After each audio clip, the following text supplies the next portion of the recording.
சற்று முன் கிடைக்கப்பெற்ற மிக முக்கியமான செய்தி ஒன்று வெளியாகியுள்ளது. டூஜி வழக்கில் குற்றவாளி ராசா கனிமொழி என்ற தகவல் உறுதியாகிவிட்டதாகவும், கடந்த சில நாட்களுக்கு முன்பாக நீதிமன்றத்தின் விசாரணை நடத்தப்பட்டிருப்பதை நாம் வீடியோ மூலமாக பதிவு செய்திருந்தோம்.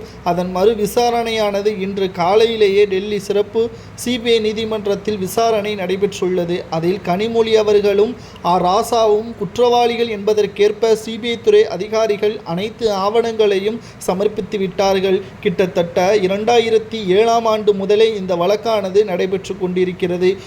பல நாள் திருடன் ஒரு நாள் அகப்படுவான் என்பதற்கேற்ப கருணாநிதி அவர்கள் இருந்தபொழுது இவர்கள் சுதந்திரமாக சுற்றி திரிந்தார்கள். தற்பொழுது இவர்களது கைது நடவடிக்கை மேற்கொள்ளக்கூடிய வகையில் அனைத்து ஏற்பாடுகளையும் சிபிஐ துறையினர் செய்து வருகிறார்கள்.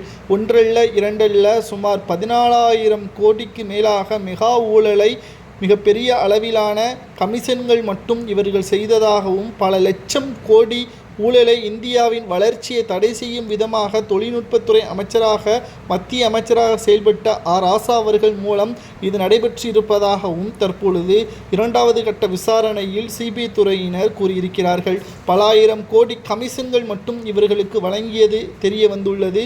அப்பொழுது முக்கிய சாட்சியாக இருந்த சாதிக் பாஷா அவர்களது மரணம்தான் இவர்களது ஜாமீனையும் இவர்களது வழக்கை தள்ளுபடி செய்ய வைத்தது என்ற தகவலையும் தற்பொழுது உறுதி செய்யப்பட்டிருக்கிறது.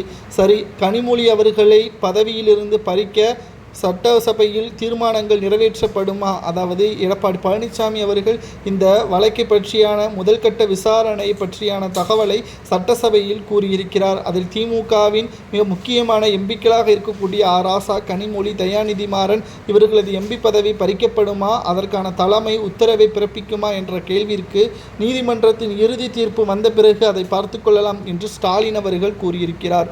நீதிமன்றத்தின் இறுதி தீர்ப்பு எதிராக வந்தால் நீதிமன்றமே இவர்களது பதவியை பறிக்குமே என்ற தகவலையும் எடப்பாடி பழனிசாமி அவர்கள் கூறியதால் சட்டசபையிலேயே எடப்பாடி பழனிசாமி அவர்களது பேச்சை கேட்டு அலறிவிட்டார் ஸ்டாலின் அவர்கள். சரி, நீதிமன்றம் என்ன கூறியுள்ளது என்று நாம் பார்க்கும் பொழுது, கனிமொழியும் ராசா, தயாநிதி மாறன் இன்னும் 14 அரசு அதிகாரிகள் உள்ளிட்ட அனைவரும் குற்றவாளிகள் என்பதற்கேற்ப ஆவணங்கள் அனைத்தையும் நீதிமன்றத்தில் சமர்ப்பித்திருக்கிறார்கள். தேதி குறிப்பிடாமல் இந்த வழக்கு மாற்றப்பட்டிருக்கிறது. இந்த வழக்கானது விசாரணை இந்த 3 மாதத்திற்குள் விசாரணை முடிவுக்கு வரும் என்றும் கூறப்படுகிறது. ஒருவேளை இவர்கள் குற்றவாளி என்று நீதிமன்றம் தீர்ப்பு வழங்கினால் இவர்களது சொத்துக்களை பறிமுதல் செய்து இவர்களுக்கு அதிகபட்ச தண்டனை என்ன தண்டனை வழங்கலாம் என்பதை உங்களது கருத்துக்களை மறக்காம கமெண்ட் வாயிலாக கூறுங்கள். இது போன்ற அரசியல் செய்திகளை தெரிந்து கொள்ள சப்ஸ்கிரைப் பண்ணிருங்க.